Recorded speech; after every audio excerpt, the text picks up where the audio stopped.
Põhjuseks on selles, et kogu see kobarseadus, nii aktsiis kui tubakaseadus tapavad täielikult Eestis veipimise. Selle tulemusena jääb tõenäoliselt alles ainult mustturg, veipijate tervis seatakse ohtu ja e-sigarettide kasutamine läheb kallimaks kui suitsetamine.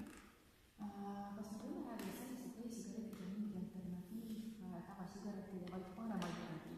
Ta on väga palju parem alternatiiv. Kuninglik Inglise arstide koda on läbi töötanud 400 uuringut ja kirjutanud selle põhjal raporti. Ja selle põhjal on jõutud siis järeldusele, et e-sigaret on vähemalt 95% vähem kahjulik. Vähemalt tähendab seda, et äkki 20 aasta pärast leitakse midagi. Hetkel nii-öelda vettpidavaid fakte selle kohta pole. 6 aega tagasi tuli välja UK Cancer ehk siis Inglismaa vähiuuringute keskuse poolt uuring, kus reaalselt võrreldi nii-öelda inimeste tervist, võeti suitsetajad, võeti need, kes kasutavad e-sigaretti ja võeti need, kes kasutavad plaastreid, nätse. 6 kuu jooksul need, kes jätsid täielikult suitsetamise maha ja hakkasid kasutama kas e-sigarette, nätse või plaastreid, nende veres nende organismis vähki tekitavate osakeste arv vähenes kuni 97% ja ei olnud vahet, kas on plaastrid, nätsud või e-sigaret, tulemus on sama. Et puhtalt selle uuringu põhjal, kui me teame, kui palju vähki põhjustab suitsetamine, peaks igasugune nii-öelda liigne reguleerimine, välja arvatud noorte ees piiramine, olema täiesti välistatud, sest see on kahjulik rahva tervisele.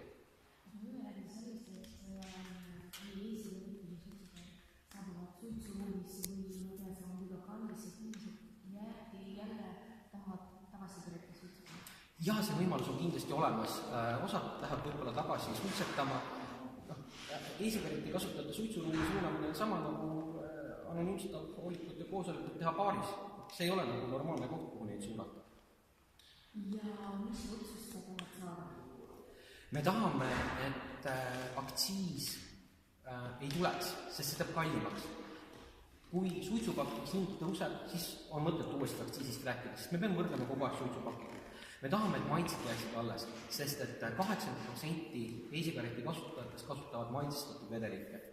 Ja need 20 000 kasutajad enam ei lähe tagasi maitsestamata vedelike peale või veel hullem, mis tahetakse teha, et jätta tubaka maitsed alles. Selle tulemusena hakatakse leidma muid lahendusi ise maitsestamiseks, need on olemas, aga kuna need muud lahendused ei ole ohutud, siis see ei ole ka õige tee minna. 20 mai hakkab kehtima täielikult Euroopa tubaka direktiiv, mille tulemusena kõik vedelikud, mis Eestis müüakse, on läbinud laboratoorsed testid ja nad ei saa turule tulla, kui sealt leitakse kahjulik aineid. See on väga kallis lugu, see on iga toote kohta 3–5 000 eurot, et praeguste arvutuste järgi on Eesti poed koos tootjatega kulutanud selle peale juba 17 miljonit eurot ja kui see raha nüüd tuleb kõik korstlasse kirjutada, siis eks see ole päris valus. Super, tehtud. Tänan.